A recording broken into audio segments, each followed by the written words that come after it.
बिस्मिल्लाहिर्रहमानिर्रहीम अस्सलाम वालेकुम। ओवरसीज़ पाकिस्तानीज़ बाज़ औक़ात तो शादी बहुत देर तक होती नहीं है, और वैसे भी जब बंदा ओवरसीज़ एक लाइफ गुजारता है ना, तो उसको वो औरत में बड़ी अट्रैक्शन पैदा हो जाती है। और जो ऐसे इश्तिहार शादी के मुतालिक हो, वो बंदा सोचता है कि यार ये शादी के मुतालिक इश्तिहार, इस पे ज़रा राब्ता करें। और इश्तिहार भी कैसे कि यूके या फ्रांस नेशनैलिटी होल्डर लड़की है और उसको जनाब अली एक पाकिस्तानी लड़के से शादी करनी है, माँ बाप खुद ऐड लगाते हैं। अब इस सारे में फ्रॉड कैसे हो रहा है? एक भाई साहब ने हमें ये एक ऑडियो भेजी है, अपनी पूरी स्टोरी शेयर की है, ज़रा उनकी ज़ुबानी सुन लीजिए।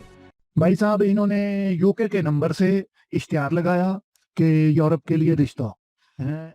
मैंने इनको टैग किया, उन्होंने मुझे नंबर दिया इस आदमी का जो ये कहानी बता रहा है। मैंने इसको फॉलो किया। इसने मुझे कहा मेरी 3 बेटियां हैं, बीवी को मैं तलाक दे चुका हूँ, फ्रांस में मेरी रहायश है, मैं चाहता हूँ कि मैं अपनी बड़ी बेटी की शादी किसी पाकिस्तानी लड़के से करूँ।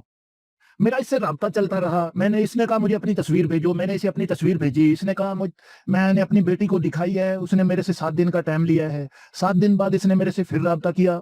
इसने कहा मेरी बेटी मान गई है, तुम जो है, मैं कोशिश करता हूँ, मेरा एक दोस्त है वकील जो ये वीज़ों का काम करता है, मैं उससे बात करता हूँ। फिर इसने कहा मैंने उससे बात की है, वो कह रहा है मुश्किल नहीं है, तुम मुझे अपने पासपोर्ट की और शनाख्ती कार्ड की कॉपी भेज दो।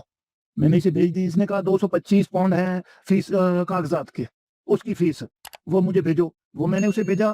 फिर इसने कहा जो है, मैं आपसे अपनी बेटी की बात तो करवा देता, लेकिन जो है ना, मैं हूँ यूके में, मेरा बिजनेस है जो ऑनलाइन ट्रेडिंग का, तो मैं वापस जाके आपकी बात करवाऊंगा, मुश्किल नहीं है। फिर इन्होंने मुझे कहा कि भाई साहब, आपके जो पेपर तैयार हो चुके हैं, आप मुझे जो है हलफनामा बनवा के भेजें पाकिस्तान से।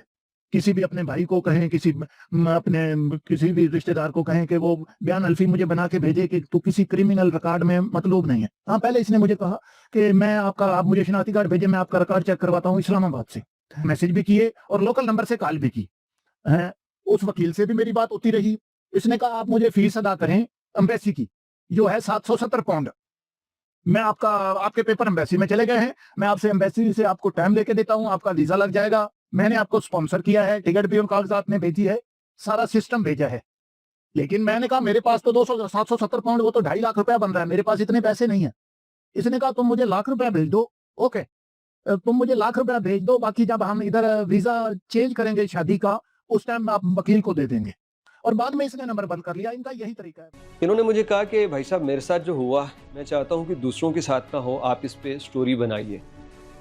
सामने इश्तिहार आता है व्हाट्सएप पे, फेसबुक पे या किसी भी तरह से, और इसके ऊपर इन्होंने इस तरह से मतलब कोई तहरीर लिखी होती है कि बंदे को ये कहते हैं कि जनाब अली, हमें सिर्फ एक ईमानदार दामाद की ज़रूरत है अपनी बेटी के लिए, जो कि यूके या फिर फ्रांस नेशनैलिटी होल्डर है, वगैरह वगैरह। तो बंदा बड़ा मुतासिर होता है, बंदा इनसे बातचीत शुरू करता है, और ये पूरे ठंडा करके खाने वाले लोग हैं। ये बंदे से बात करेंगे, अच्छा हम आपको बतलाएंगे, फिर 1 हफ्ते बाद मैसेज आएगा, फिर बेटी से पूछ के बताएंगे, आपकी तस्वीर दिखाएंगे, वगैरह वगैरह करते कराते ये पता नहीं कहाँ बैठे होंगे। इन्होंने नंबर्स लिए होते हैं यूके के, फ्रांस के, जर्मनी के, वो ऑनलाइन आपको मिल जाते हैं। वो नंबर्स होते हैं, सिम्स इनके पास होती हैं, तो वो यूज़ करते हैं यहाँ पे बैठ के, पाकिस्तान के अंदर हो सकता है या सऊदी अरब के अंदर। भाई साहब ने बताया कि मैंने 3.5 लाख रुपए के करीब इनको पैसे अब तक खिला चुके हैं, जो मुख्तलिफ हीलो बहानों से इन लोगों ने खाए। तो भाई साहब, ये जो सोशल मीडिया पे इश्तिहारात आते हैं, जो कहा जाता है कि शादी करना चाहते हैं अपनी कंवारी बेटी की एक पाकिस्तानी लड़के से, तो भाई साहब वो शादी नहीं करना चाहते, बल्कि वो एक मुर्गे की तलाश में है जिसको वो ज़िबा कर सके। माज़रत के साथ ये लफ्ज़ मैं इसलिए सख्त बोल रहा हूँ ताकि आपको एहसास हो नेक्स्ट टाइम। और इन भाई साहब की बड़ी, मैं कहता हूँ, हिम्मत है। यार, एक बंदे के साथ फ्रॉड होता है ना, चुप करके लोग बैठ जाते हैं, क्योंकि बहुत कम ऐसे होते हैं जो बताते हैं कि मेरे साथ हो गया, किसी और के साथ ना हो। इन्होंने हिम्मत की, बताया। आप इस व्हाट्सएप नंबर पे कोई भी फ्रॉड आपके साथ हुआ है जो हम पहले रिपोर्ट नहीं कर सके, आप इस पे शेयर कीजिए, हमें बतलाइए, हम लोगों को बतलाएं ताकि लोग इससे बच सकें।